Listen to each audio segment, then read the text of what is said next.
आसंता October 5 रे मिलिबो PM किसान लो 18तम किस्ती। तबे जल्दी केवाईसी न करी पीएम किसान को तबे जल्दी जल्दी ई केवाईसी कंप्लीट कर दियंतु। देखंतु ए वीडियो को कंप्लीट करंतु पीएम किसान ई केवाईसी को। प्रथमे गूगल ले सर्च करंतु पीएम किसान, तापर पीएम किसान ऊपर क्लिक कला पर आसीयो पीएम किसान ऑफिशियल वेबसाइट, तापर क्लिक करंतु।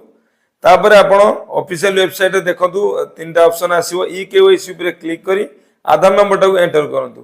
आधार नंबर एंटर करी सर्च कला पर आपन को जदि केवाईसी मागुथो तबे मागियो ई केवाईसी। तापर आपण मोबाइल नंबर एंटर करिवे जोटा आधार लिंक अछि, तापर ओटीपी सेंड करिवे। ओटीपी आसिला परे ओटीपी सबमिट कला परे आपन को गेट आधार ओटीपी रो ऑप्शन आसीबो। तापर क्लिक करी आपण आधार ओटीपी आनी सबमिट करिवे। तापर आपण e KYC successful popup show करिवो। तापर आपण को ई केवाईसी कंप्लीट हे जिवो। आसंता अक्टोबर 5 तारिख दिन आपण 18तम किस्ती पीएम किसान लो पाई परिवे। तो एटा थिला पीएम